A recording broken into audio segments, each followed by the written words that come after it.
but it's not always possible depending on the style house. If it's an old farmhouse, a lot of times these crawl spaces are just like really just pits. They're dug out dirt areas that don't make it really possible for good circulation of air, or just the amount of moisture that can accumulate down there is a lot, especially with a dirt floor. So we prefer heated crawl spaces if possible, because it makes the floor above more comfortable. It's easier to insulate. Less insulation is needed. There's no risk of freezing pipes or even conditions with the ductwork as well too. And so once again, making crawl spaces, conditioned space is the way to go.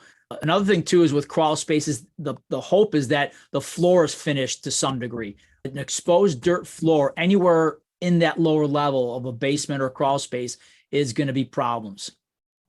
And if anything, we should have some sort of plastic over the dirt to minimize the upward evaporation of moisture from the soil. A tremendous amount of moisture that comes up from the dirt into the house.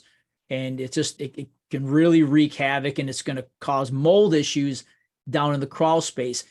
That is the area of the house when we talk about moisture in unconditioned spaces. The moisture conditions in the crawl space is more problematic to the occupants of the house than the mold conditions in the attic space.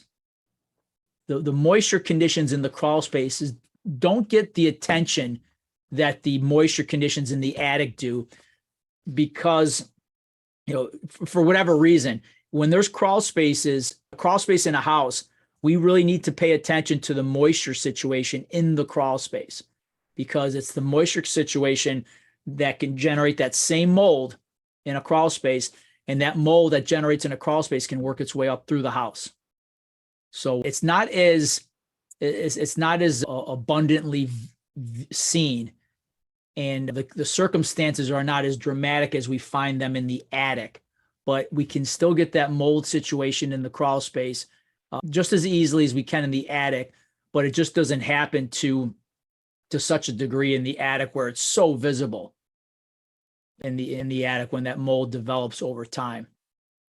But be definitely leery of unfinished floors in crawl spaces, and even unfinished floors in basements, because the amount of moisture that comes up from a dirt floor is enough to cause a problem in regards to moisture and humidity issues in the basements. In addition to venting of the crawl spaces, this is another formula we want you to be aware of, and if you're following along in your book, it's in 418 in your book. But in regards to venting, there should be 1 square foot of ventilation for every 150 square foot of floor area in that crawl space. And with that being said, the vents are typically the size like 8-inch by 16-inch. They should be opposite of each other. The vents that is. So we have some sort of cross ventilation. Remember, the ideal crawl space situation is a conditioned space crawl space. If there isn't any way of providing conditioned air in that crawl space, that means warm air in the winter and just really controlled air in the summer, which means not a lot of moisture down there. If we can't control the environment in the crawl space, then the next best bet is to have venting in that crawl space so we can have air movement, because that air movement will minimize any conditions relative to humidity posing a risk to mold and create a bad environment for that crawl space. Remember, because of stack effect, the air naturally travels along the lower portion of the house and works its way upward through the house. It's that stack effect, that natural stack effect that happens in the house by the movement of the air in the house, but also with different pressure gradients as well too. When there's moisture issues in the crawl space or basement, that those moisture conditions and the byproduct of those moisture conditions migrate their way through the house from the bottom up, and it poses a problem for the occupants. And that's why we give attention to moisture issues in the basement, moisture issues in the crawl space. We examine what room is above those areas, and if moisture conditions exist, not so much like water leaks, like bulk water issues, but just the moisture, the humidity, it's those conditions that pose a problem for the occupants.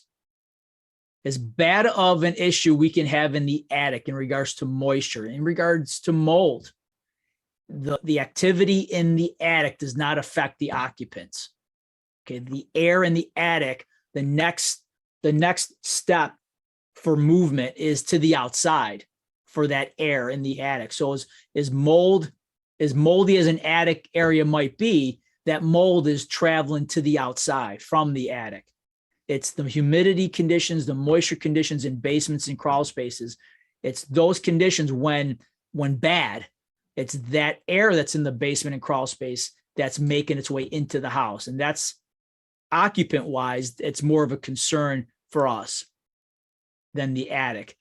Don't get me wrong, mold in the attic is bad and it's a big ticket issue too, but it's crawl space conditions that will cause more problems for the occupants and the attic space moisture issues.